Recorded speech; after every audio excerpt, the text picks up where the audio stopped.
అష్టవక్ర సంహిత chapter 18 talk 100. అంటే మొదలుపెట్టిన తర్వాత ఇది నిజంగా 100వ రోజు. సంవత్సరంలో ఎప్పుడైనా 100వ టాక్ చేయొచ్చు. అయితే ఇప్పుడు నేను పాటిస్తున్న ప్రకృతి నియమం, ఏం చేసినా దాన్ని కన్సిస్టెంట్గా కొనసాగించాలి, కర్తాభావం ఉండకూడదు. చేస్తున్నట్టు మనకు ఒక ఈగో ఎస్టాబ్లిష్ అవ్వకూడదు. శ్వాసించినంత సులువుగా చేయాలి. చేసింది ఎవరు పట్టించుకున్నా పట్టించుకోకపోయినా నువ్వు పట్టించుకోవద్దు. ఇట్లాంటి అష్టవక్ర సంహిత యొక్క సమగ్ర సారమే నా అష్టవక్ర గీత టాక్స్. ఇది నేను అనుభవిస్తూ చేస్తున్నాను చెప్పడానికి చిన్న వ్యాఖ్య చేశాను. అష్టవక్రుడు ఈరోజు చెప్తున్న విషయం చాలా అద్భుతమైంది. అంటే ఈ భూమి మీద మనిషికి సంబంధించినంత వరకు 2 పదాల మధ్యన దోబూచులాట నడుస్తుంది: అజ్ఞానము, జ్ఞానము. అజ్ఞాని, జ్ఞాని. అసలు ఏది అజ్ఞానం, ఏది జ్ఞానం? చాలామందికి సమాచారమే జ్ఞానం. అదొక అబద్ధం. సమాచారము సమాచారమే. మరి ఏది జ్ఞానం? నా డెఫినేషన్ చెప్తాను. ఏది తెలుసుకుంటే జీవితంలో ఇక నీ మనసులో అలజడులు ఉండవు, నిరంతర ప్రశాంతతని, ఒక సహజ శాంతిని అనుభవిస్తావు, అటువంటి సమాచారాన్ని అనుభవించడమే జ్ఞానం. అది కొంచెమే ఉంటుంది. కాకపోతే అది తెలుసుకోవడానికి చాలా చేయవలసి ఉంటుంది. సో ఈ జ్ఞానానికి అజ్ఞానికి మధ్య దోబూచులాట, అజ్ఞానం నుంచి జ్ఞానంలోకి ప్రయాణం చేయడానికి ఒక అజ్ఞాని చేసే అంతులేని ప్రయత్నంలో ఇప్పుడు మన కంటికి కనిపిస్తున్న సంసారం అంతా బయలుదేరింది. సో అష్టవకుడు చెప్తున్న ఈ సూత్రం ఒక్కటే కాదు, అన్ని సూత్రాలు పరమ విరోధాభాష్యం. కొన్నిసార్లు నమ్మబుద్ధి కావు. అంటే ఇది కాదు, అది కాదు, ఇదే కానీ నువ్వు అనుకున్నట్టు కాదు, అదే కానీ అక్కడ లేదు. ఇట్లా ఒక చిన్న మరింత క్లారిటీలోకి తీసుకెళ్తాడు అనమాట. అంటే ఏదైనా ఒక దాన్ని నువ్వు చింపుతూ పోతే ఆ చింపేది డిసపియర్ అయిపోతుంది. అట్లా అష్టవక్రుడు మనసుని డైసెక్ట్ చేస్తున్నాడు, సర్జరీ చేస్తూ చూడు, ఇంకా చూడు, ఇంకా చూడు, ఇంకా చూడు, ఇంకా చూడు. ఈరోజు సూత్రం కూడా అటువంటిదే. ఆ సూత్రం యొక్క మూలం ఒక్కసారి అర్థమైతే అక్కడి నుంచి కనుక నీవు చుట్టుపక్కల సమాజాన్ని, దాంతోపాటు మనల్ని మనం కనుక పరికించి చూస్తే నిజమే కదా అనిపించేంత పరమసత్యం అది. సో అష్టావక్రుడు చెప్తున్నాడు, అకుర్వన్నపి సంక్షోభాత్ వ్యగ్రహ సర్వతమూఢతి కుర్వన్నపి తు కృత్యాని కుశలో హి నిరాకుల. సో అజ్ఞాని కర్మలు చేయకపోయినా సంక్షోభ చిత్తంతో, సంకల్ప వికల్పాలతో, వ్యాకులంతో, వ్యగ్రమానసంతో ఉంటాడు. జ్ఞాని కర్మలు చేస్తున్నప్పటికీ నిశ్చయ బుద్ధితో, బ్రహ్మజ్ఞానంలో అమనస్కుడై, ఆత్మానందంలో నిర్మల చిత్తంతో, నిరాకులంగా, నిర్వికారంగా ఉంటాడు. What an explanation! ఎంత బాగుంది ఇది. ఇది నేను చూశాను, నాలో చూశాను, అందరిలో చూశాను, చాలా మందిలో చూశాను, చూస్తున్నాను ఇప్పటికీ. ఒకడు చాలా చేస్తాడు కానీ ప్రశాంతంగా ఉంటాడు, ఏది పట్టించుకోడా, ఏముందంటే ఏదో చేశాను. ఒకడు ఏమీ చేయడు కానీ లోపట ఎంత బడబాగ్ని రగులుతుంటుందో, లోపట ఎంత ఉడుక్కుంటారో, లోపట ఎంత పిసుక్కుంటారో, లోపట ఎప్పుడు వేరే వాళ్ళ గురించి చింత, లోపట ఎప్పుడు ఒక ఆందోళన. వాడు ఏమి చేయడు కానీ లోపట చాలా నడుస్తుంది. సో శరీరంతో అన్నీ చేయించు, మనసు శూన్యంగా ఉంచు, జ్ఞానము. మనసుతో అన్నీ చేస్తున్నావు, శరీరంతో ఏమీ చేయట్లే, కర్మశూన్యతలోకి, కర్మ సన్యాసంలోకి ఎంటర్ అయ్యావు, అజ్ఞానం. బాగుంది కదా? మళ్ళొకసారి గుర్తుంటుందని చెప్తున్నాను.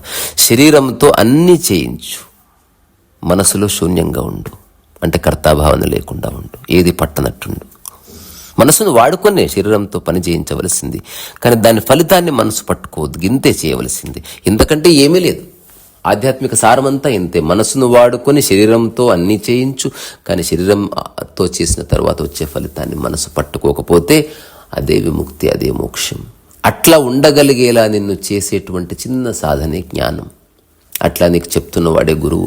అది ఏ ప్రదేశంలో జరిగిందో అదే నీ పుణ్యక్షేత్రం. ఎంత బాగుంది ఇది. అదే అజ్ఞానేవాడు, వాడు మనసుతో అన్నీ చేస్తుంటాడు, శరీరంతో ఏమీ చేయడు.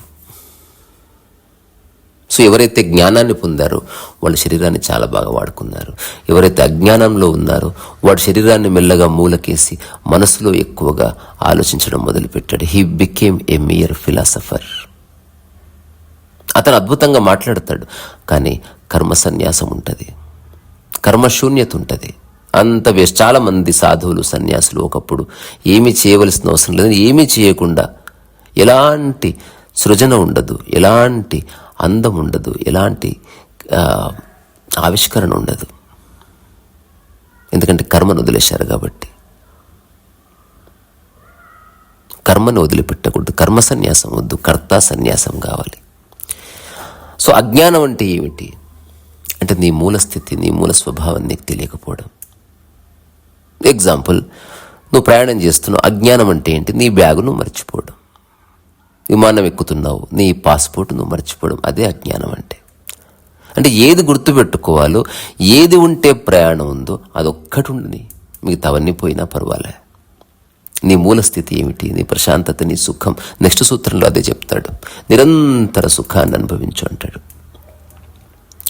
సో అజ్ఞాని కర్మలు చేయకపోయినా సంయమనం లేక కర్తాభావనలో ఉంటాడు. జ్ఞాని కర్మలు చేస్తున్న నిష్క్రియునిగా ఉంటాడు. ఎందుకంటే అతను నిర్వికారుడు కాబట్టి.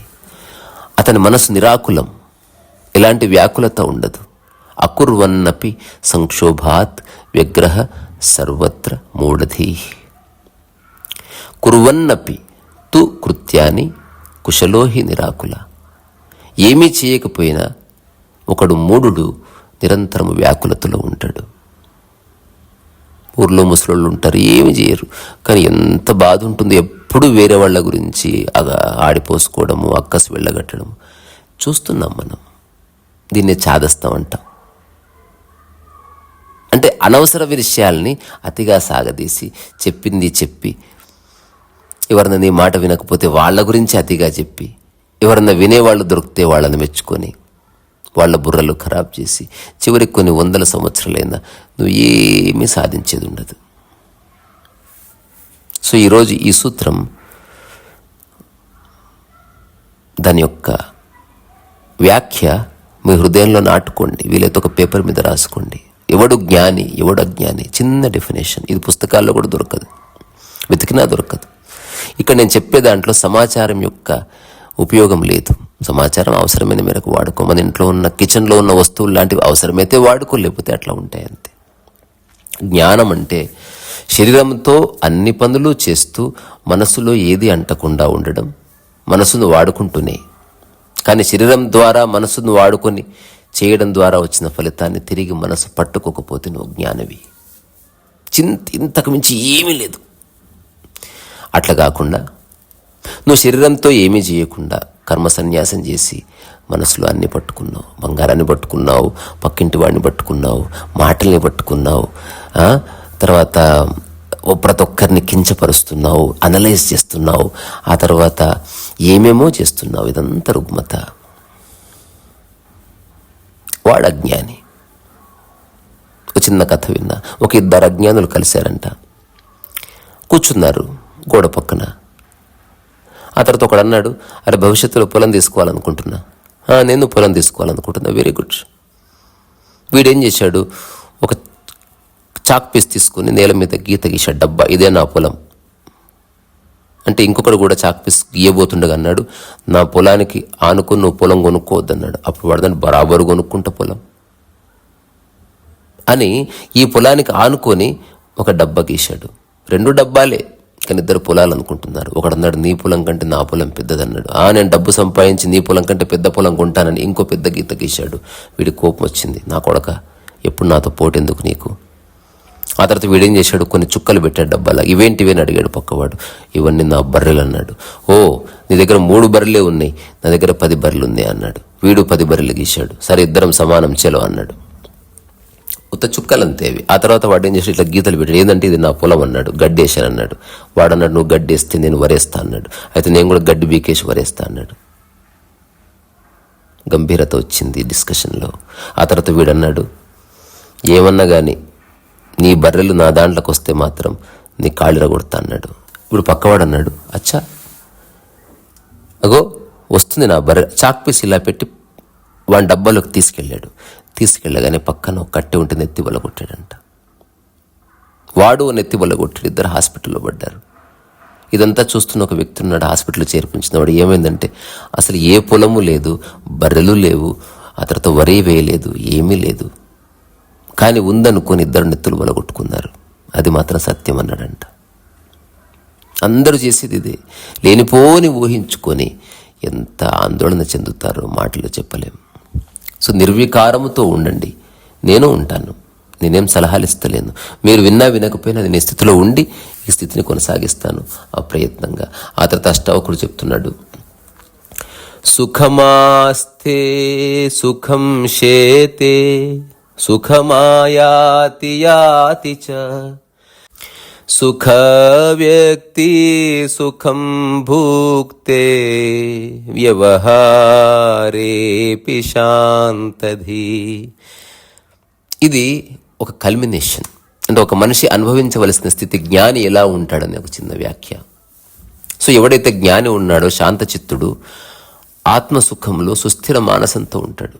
పైకి లౌకికంగా, దైహికంగా, సాధారణంగా, సామాన్యంగా ఉంటాడు. అయితే అతను సుఖంగా లేస్తాడు, సుఖంగా కూర్చుంటాడు, సుఖంగా వస్తూ ఉంటాడు, సుఖంగా పోతూ ఉంటాడు, సుఖంగా మాట్లాడతాడు, సుఖంగా మాట్లాడిస్తాడు, సుఖంగా అల్లరి చేస్తాడు, సుఖంగా భోజనం చేస్తాడు, సుఖంగా విశ్రమిస్తాడు, సుఖంగా ఏడుస్తాడు కూడా. దైనందిన కృత్యాల్లో, వేషభాషల్లో జ్ఞానికి అజ్ఞానికి ఏ తేడా కనబడదు. చూడండి ఎంత బాగుంది. అంటే జ్ఞాని ప్రత్యేకంగా కనబడాలని ప్రయత్నము కూడా చేయడు. అతను మీ మధ్య ఉన్న నువ్వు గుర్తు కూడా పట్టలేవు. కానీ ఒక్కటే తేడా, అతను నిరంతర సుఖాన్ని అనుభవిస్తున్నాడు. He's absolutely relaxed. అతన్ని ఎక్కడి నుంచి కొరికి చూసినా సుఖమే. ఒక స్వీట్ ఎక్కడి నుంచి కొరికి చూసినా స్వీటే. ఒక సముద్రాన్ని ఎక్కడి నుంచి నువ్వు నీళ్లు తాగి చూసినా ఉప్పే. అదంతా పరుచుకుంది. అతనే సుఖమైపోయాడు. సుఖం అంటే భోగలాలస వల్ల, వస్తువుల వల్ల వచ్చింది కాదు. తనను తాను తెలుసుకొని, తనను ఒక అనామకుడని తెలుసుకొని, ఈ భూమి మీద నేను సాధించేది లేదు, కోల్పోయేది లేదని తెలుసుకొని, అనంత పనుల పరమశివుడు అయినప్పటికీ కర్తాభావన లేదని తెలుసుకొని, అందరి మధ్యనే ఉన్న ఎవరూ ప్రత్యేకము కాదని తెలుసుకొని, అందరూ తన్ను గౌరవిస్తున్నా తను ప్రత్యేకం కాదని తెలుసుకొని, సృజనాత్మకత అవసరం కానీ దాంట్లో అహంకారం ఉండకూడదని తెలుసుకొని, ఈ ప్రకృతి, ఈ జీవితం నిత్య నూతనమని తెలుసుకొని, ఏది ఉందో అది చాలా బాగుంది, అది అనుభవించడం ఎంతో బాగుందని తెలుసుకొని, నిరంతర సామరస్యం ఉంది అని గుర్తించి ఆ సామరస్యంలో తను ఒక భాగమై ఉన్నాడని తెలుసుకొని, తను ప్రత్యేకంగా ఇక్కడ ఏమీ చేయడం లేదు, తన ప్రతి కదలికలోనూ ఈ సమస్త విశ్వం యొక్క భాగస్వామ్యం ఉందని తెలుసుకొని, ఇక్కడ అందరూ అన్యంగా కనిపిస్తున్న అందరి యొక్క మూలము, తన మూలము ఒక్కటే అని తెలుసుకొని, ఎవ్వరూ ఆనందపడ్డా తన ఆనందమే అని తెలుసుకొని, ఎవరు విజయం సాధించినా తన విజయమే అని తెలుసుకొని, ఇట్లా తెలుసుకొని అతను నిరంతర సుఖాన్ని అనుభవిస్తున్నాడు. సుఖమాస్తే సుఖం శేతే సుఖమాయాతి యాతి చ సుఖ వ్యక్తి సుఖం భుక్తే వ్యవహారేపి శాంతది. వ్యవహారేపి శాంతది. అన్ని వ్యవహారాలు చేస్తాడు. ఇప్పుడు రమణ మహర్షి ఫోటో ఎప్పుడన్నా చూడండి. నేను చెప్పిన తర్వాత రమణ మహర్షి ఉంటాడు, పక్కన చాలామంది అతని అనుయాయులు ఉంటారు, భక్తులు ఉంటారు. అందరూ మనుషులే. ఇప్పుడు ఉదాహరణకి ఎవరన్నా ఒక ఫారినర్ ఉన్నాడు, అతనికి రమణ మహర్షి ఎవరు అనుకుంటాడు. ఎవరు అందరూ గోచిలు పెట్టుకొని షర్ట్స్ లేకుండా దిగారని. బట్ రమణ మహర్షి తెలిసిన వాడు అనుకుంటారు. రమణ మహర్షి అతను ముఖ్యం, మిగతా వాళ్ళంతా ఏదో తెలుసుకోవడానికి అక్కడికి వచ్చారు. రమణ మహర్షి యొక్క మనసు శాంతించింది, వాళ్ళు ఇంకా శాంతించవలసి ఉంది. వాళ్ళు శాంతిస్తే అక్కడి నుంచి వెళ్ళిపోతారు. రమణ మహర్షి ఎవరి దగ్గరికి పోడు, ఎందుకంటే శాంతించింది మనస్సు. నేను పోవద్దనట్లే, నువ్వు పోవడానికి కారణం శాంతి. శాంతి కోసమే నీ యొక్క ప్రయత్నం అని తెలుసుకో. సో ఎవరి సమక్షంలో నీ ఉంటే నీకు శాంతి కలిగిందో అకారణంగా అక్కడేదో విషయం ఉందని గుర్తించు. ఎవరి సమక్షంలో నువ్వు అకారణంగా ఆహ్లాదకరంగా చిన్నపిల్లవాడు అయిపోయావో అట్లాంటి ప్లేస్ను గుర్తించు. ఎవరి సమక్షంలో నీ మనస్సు నీ ఆలోచనలు అత్యంత సహజంగా ఆగిపోయాయో అక్కడే సత్యానికి ద్వారం. దానికే ముద్దు పేరు సత్సంగం. సో దీనికి ఒక చిన్న చిట్కా ఉంది, జ్ఞాని చేసేది అది. నేను చెప్తాను, మీరు ఆచరించి చూడండి. నన్ను నమ్మొద్దు, నా మాటలు అసలే నమ్మొద్దు. నాకెవరన్నా ఊరికే విని నమ్మేవాళ్ళంటే నాకు అలాంటి వాళ్ళని నేను డిస్క్రెడిట్ చేస్తాను. నాకు వద్దు అది. అంటే నాకే గుర్తింపు వద్దు. నమ్మకాలు బాగుంది బాగలేదని చెప్పడాలు ఇవే అక్కర్లేదు. జస్ట్ మీ జీవితంలో మీరు దీన్ని ఆచరించి చూడండి. మీకు నచ్చితే అదే మీరవుతారు, లేదా అవసరం లేదు. నిరంతరం శ్వాస శాంతంగా ఉంచుకో. శ్వాస మీద ధ్యాస ఆ కాంటెక్స్ట్లో నేను చెప్పట్లే. నిద్ర లేచినప్పుడు నీ శ్వాస ఎలా ఉందో ఆ శ్వాసను గుర్తుపెట్టుకో. నువ్వు మాట్లాడుతున్నా, నడుస్తున్నా, క్రికెట్ ఆడుతున్నా, పోరాడుతున్నా, ఏం చేస్తున్నా ఆ శ్వాస అదే విధంగా ఉండేలా చూడు. ఒక రోజంతా అత్యంత నెమ్మదైన శ్వాసలు ఒకవేళ తీసుకుంటే నీకు సుఖం అనుభవంలోకి వస్తుంది. ఇది కనుక 1 నెల కొనసాగిందనుకో, నువ్వు కంప్లీట్గా కొత్త వ్యక్తి అయిపోతావు. ఏ పుస్తకాలు, వేదాలు, ఉపనిషత్తులు చదవకుండా దాని సారము నీవే అని తెలుస్తుంది నీకు. చేయొచ్చు. ఇప్పుడు అందరూ నన్నే అడుగుతారు, ఇంత ప్రశాంతంగా ఎట్లుంటావు అంటే, దానికి నా హృదయ స్పందన, నా శ్వాస నిరంతరం సంయమనంలో ఉంటాయి. ఒకప్పుడు చిన్న ప్రయత్నం ఉన్నది, ఇప్పుడు ఏ ప్రయత్నం. నిద్రలో నా శ్వాస ఎంత సహజంగా ఉందో, నేను అన్ని పనులు చేస్తున్నప్పుడు నా శ్వాస అంత సహజంగా ఉండడం నేను చూస్తున్నాను. I cannot prove it. ఒకవేళ ఎవరికైనా తెలుసుకోవాలని వస్తే ఒక పూట ఉంటే మీకే తెలుస్తుంది. కానీ ఆ ప్రయత్నాలు కూడా అక్కర్లే, శ్వాస మీ దగ్గర కూడా ఉంది కాబట్టి మీరే టెస్ట్ చేసుకోండి. సో ఒక జ్ఞాని ఒకవేళ ఇద్దరిని పక్క పక్కన పెట్టి ఫోటో తీస్తే ఒకేలా కనిపిస్తుంది. ఇద్దరు ఏదన్నా కంచమెత్తినా, ఇద్దరు ఏదన్నా పని చేసినా, కట్టెలు కొట్టినా ఒకేలా కనిపిస్తుంది. కనిపించడం విషయం కాదు. ఒకతను సుఖంలో ఉండి చేస్తున్నాడు, ఒకతను సుఖాన్ని పోగొట్టుకోవడానికి చేస్తున్నాడు. అదే తేడా. సుఖం ప్రయత్నం వల్ల రాదు. అదొక్కటే నేను చెప్పాలనుకున్నది. అష్టావకుడు అదే చెప్తున్నాడు. అందుకని అతి సామాన్యంగా, అతి సాధారణంగా ఉంటూ, ఎందుకంటే అలాగే ఉండాలి. ప్రకృతిలో అన్నీ సామాన్యంగా, సాధారణంగా, బరువు లేకుండా, లూజ్ అండ్ న్యాచురల్గా, లూజ్ అండ్ లైట్గా, ఫెదర్ లాగా ఉన్నాయి. మనిషి ఒక్కడే ఏదో సాధించాలన్న ఆలోచన వచ్చి కూర్చోగానే గంభీరమైపోతున్నాడు. Don't turn life into a serious affair. ఇంతే. సో ఎక్కడి నుంచి సముద్రం రుచి చూసిన ఉప్పు ఉన్నట్లు, జ్ఞానిని ఎక్కడి నుంచి రుచి చూసిన సుఖము, ఆనందము, ప్రశాంతతే ఉంటుంది. ఒకసారి ఆలోచించు. నువ్వు ఇక్కడ పుట్టావు కాబట్టి ఇక్కడున్న ఆచారాలు, వ్యవహారాలు, ఇక్కడ ఏదో సాధించాలనుకుంటావు, ఐఏఎస్ కావాలనుకుంటావు, ప్రధానమంత్రి, అదే అమెరికాకి వెళ్తే ప్రధానమంత్రి కావాలనుకో, ప్రెసిడెంట్ కావాలనుకుంటావు, అక్కడ ఏదో చేస్తావు. ఏమైనా చెయ్యి. ప్రపంచవ్యాప్తంగా ఉన్న సమస్త మానవాళి, దాంతోపాటు సమస్త ప్రాణకోటికి ఆధారభూతం సుఖం, శాంతం. సుఖం అన్నప్పుడు తప్పుగా అర్థం చేసుకోవద్దు. ఒక మంచి ఇంటికి ఇస్తే మా అమ్మాయి సుఖపడుతుంది, సుఖం పోగొట్టుకుంటుంది. సుఖపడ్డం అంటే ఊరికే మూల కూర్చొని తినడం కాదు. నేను ఒకప్పుడు గమనించేవాడిని, పెద్ద పెద్ద ఇండ్లుండి ఓనర్లందరూ లావుగా ఉంటారు, ఇంట్లో పనిచేసేవాళ్ళంతా సన్నగా ఉంటారు. నాకు అనిపిస్తుంది వీళ్ళే ఓనర్లు. ఓనర్ అలా ఉండాలి. యాక్చువల్లీ పనివాడిని పని చేయించకూడదు. నువ్వు తిని పడుకో, నేను పని చేస్తాను, నీకు రిలేషన్ కలిగిన రోజు నువ్వు వెళ్ళి నీ ఇంటికి వెళ్ళి పని చేసుకో, అట్లా చెప్పాలి. ఇప్పుడు నేను జీవితకాల నిర్ణయం తీసుకున్నా, అన్ని పనులు చేసుకోవాలి, అన్ని పనులు చేయాలి, నిరంతరం పనిలో ఉండాలి, శరీరాన్ని ఉపయోగించుకోవాలి మనసు మాధ్యమంగానే. కానీ దాని ఫలితాన్ని మనసుతో పట్టుకోవద్దు. ఈ చిన్న విషయం తెలిస్తే తెలుసుకోవడానికి ఇంకేమీ లేదు. తెలుసుకోవడానికి చాలా ఉంది. ఇప్పుడు పుస్తకాలు రివ్యూ చేస్తున్నాను, సరదా. అన్నీ ఆచరించక్కర్లే. ప్రతిదీ ఆచరిస్తూ పోతే అది అబద్ధం.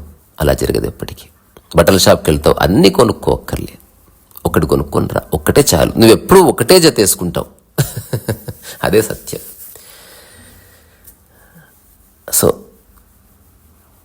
ఇక్కడి నుంచే మీ ఓపికకి శిరస్సు వంచి నమస్కరిస్తూ, మీరు నిరంతర సుఖాన్ని, నిరంతర ప్రశాంతతని సహజంగా అప్రయత్నంగా అనుభవించే ఒక స్ఫురణ కలగాలని మాత్రమే కోరుకుంటున్నా. ప్రయత్నము చేశారా పరిశాన్ అయిపోతారు.